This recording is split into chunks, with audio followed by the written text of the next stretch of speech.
Hello students, our next type of public sector enterprises is statutory corporation. Statutory corporations are the corporations which came into existence by the special act of parliament or state government, or it can be central government as well. So statutory corporations are the corporations which came into existence because of special act of parliament. Parliament का एक special act होता है जिसकी वजह से ये existence में आती है. This act defines its powers. क्या इसकी पावर होंगी? Defines its objective. इसके ऑब्जेक्टिव्स क्या होंगे? What are its limitations. इसकी लिमिटेशंस क्या क्या होंगी? And what is the relationship of statutory corporation with the government and its ministries. Ministries के साथ, गवर्नमेंट के साथ कैसी रिलेशनशिप होगी, उसके एम्प्लॉयज का क्या रिलेशन होगा गवर्नमेंट के साथ. All these things are defined in special act of parliament itself.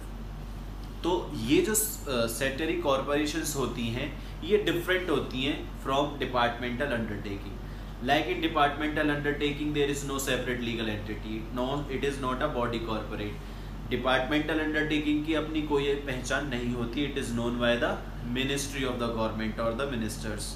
जैसे railway, railway is known by ministry of railway.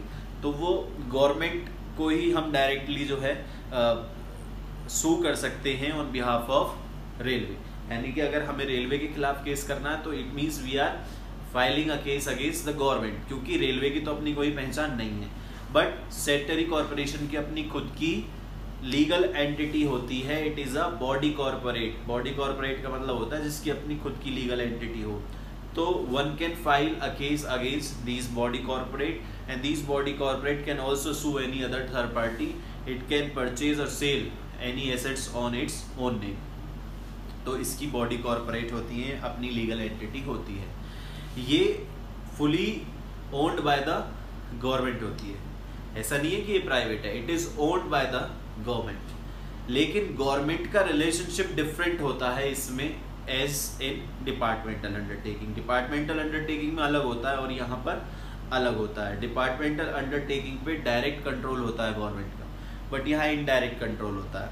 तो अगर हम इसके एग्जाम्पल्स की बात करें स्टैट्यूटरी कॉर्पोरेशंस की, तो इसमें हमारे पास बहुत सारे एग्जाम्पल्स हैं. लाइक इसमें SBI, state bank of India, IDBI, industrial development bank of India, RBI, reserve bank of India, food corporation of India, oil and natural gas commission ONGC, ठीक है, एयर इंडिया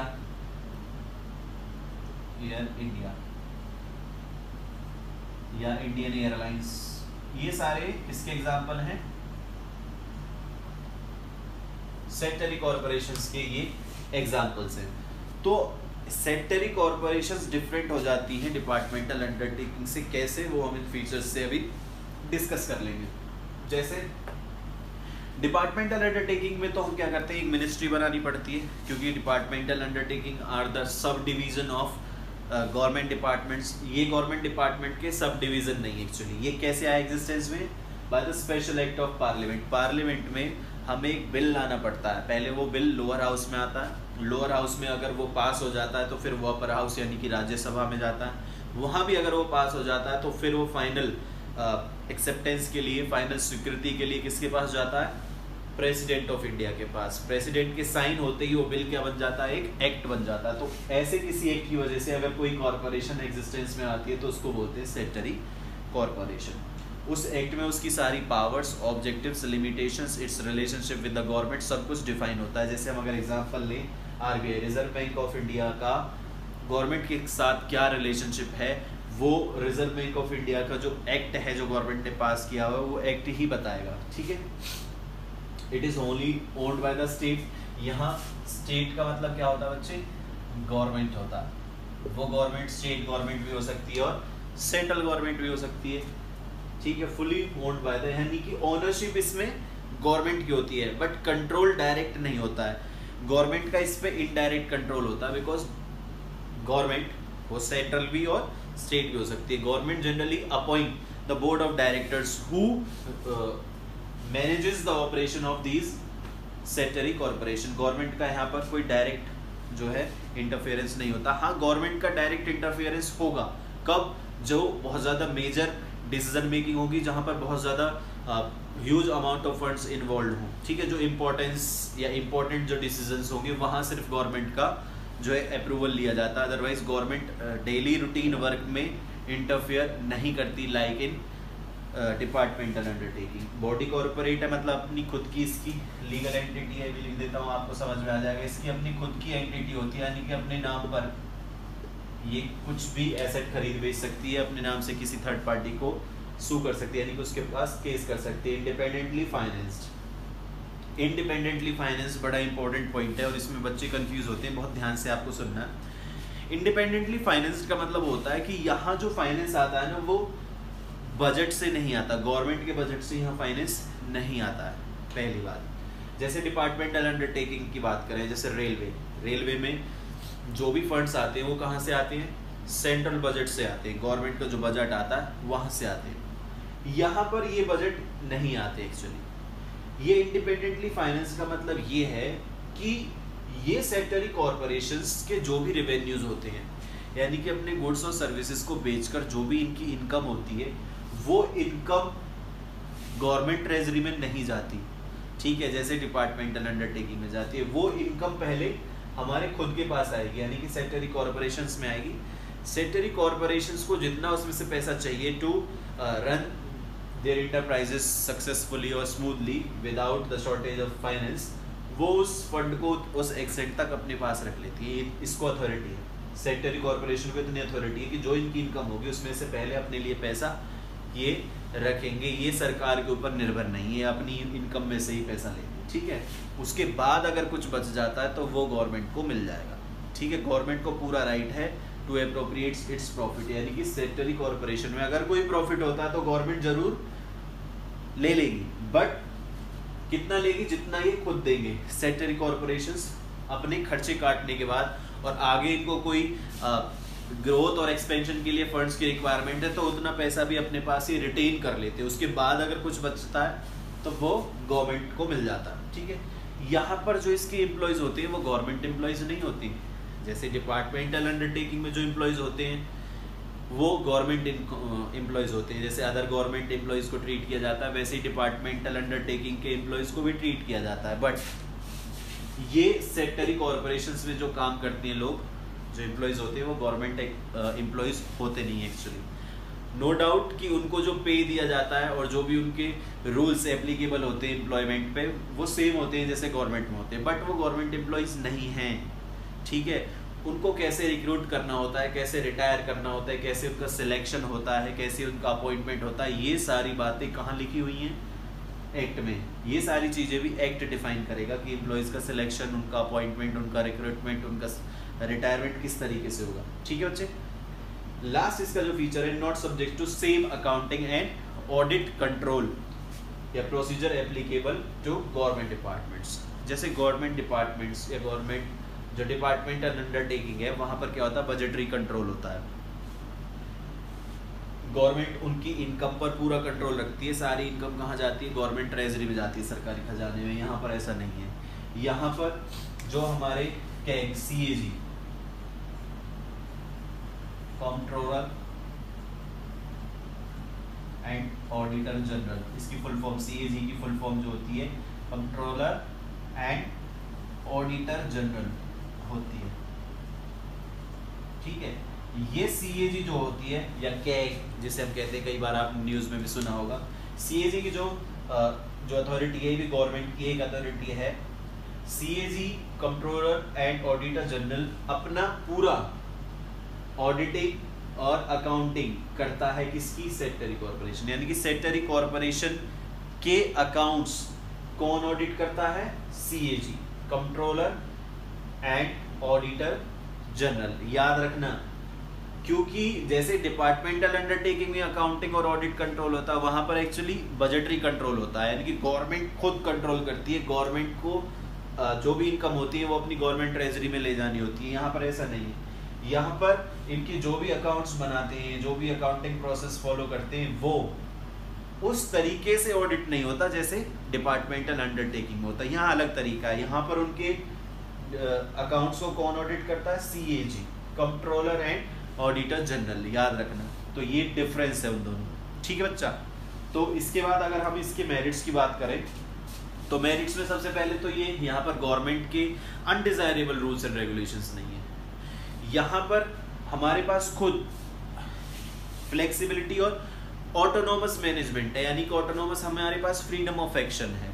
सेक्टरी कॉर्पोरेशन में generally government क्या appoint कर देती है, जैसे अगर हम बात करें RBI की, RBI में गवर्नर अपॉइंट कर देती है गवर्नमेंट। नो डाउट गवर्नर जो है वो एक गवर्नमेंट का खुद का एक नुमाइंदा होता है, बट उस गवर्नर को, जैसे अभी कौन है at present,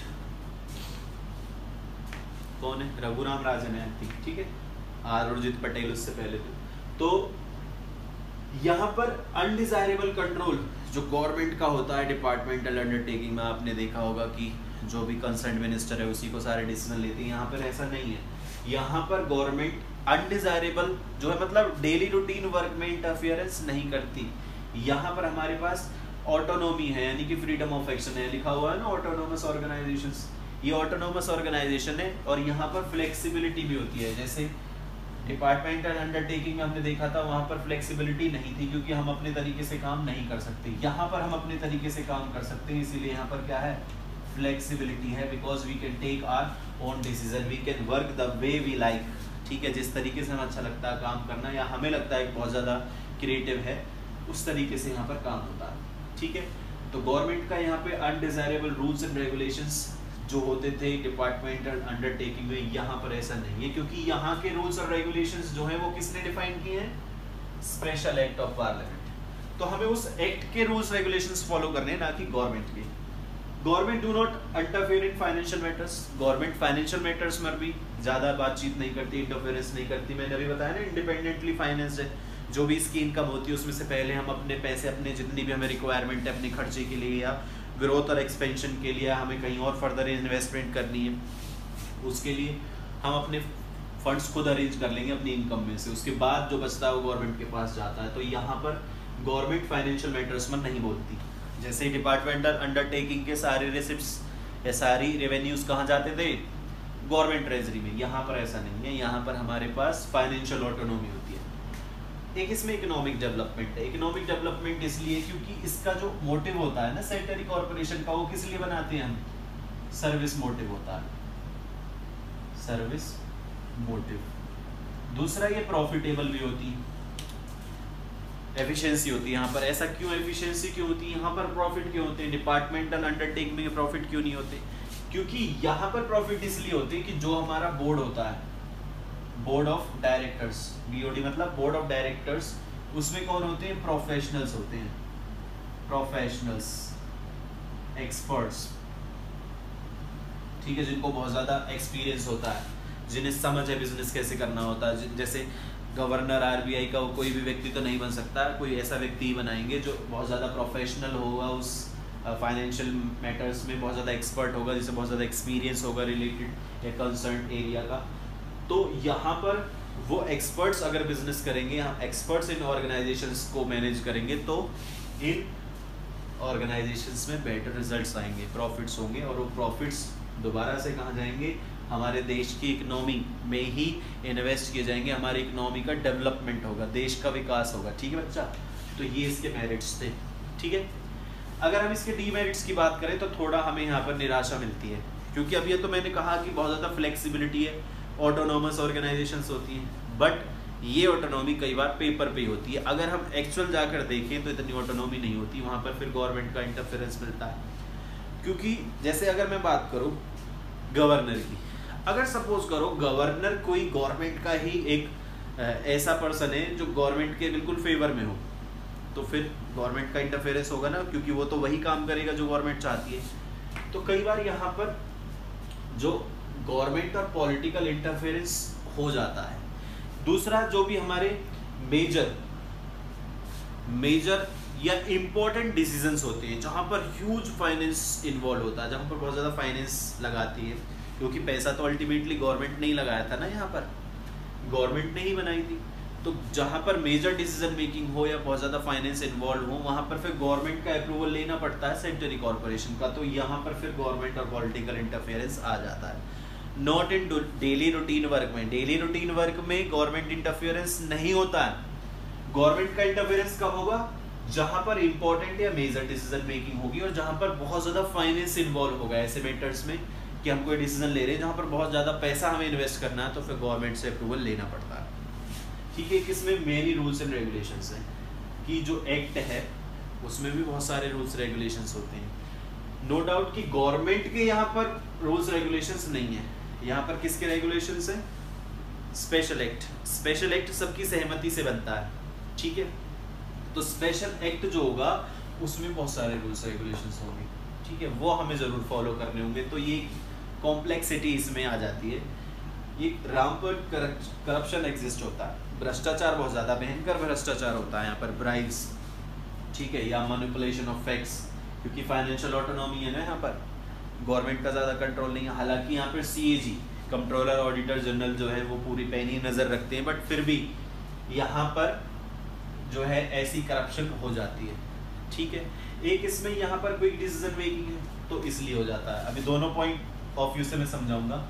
quick decision making तो यहाँ पर हम लिख सकते हैं क्यों? क्योंकि हमें गवर्नमेंट का अप्रूवल नहीं लेना।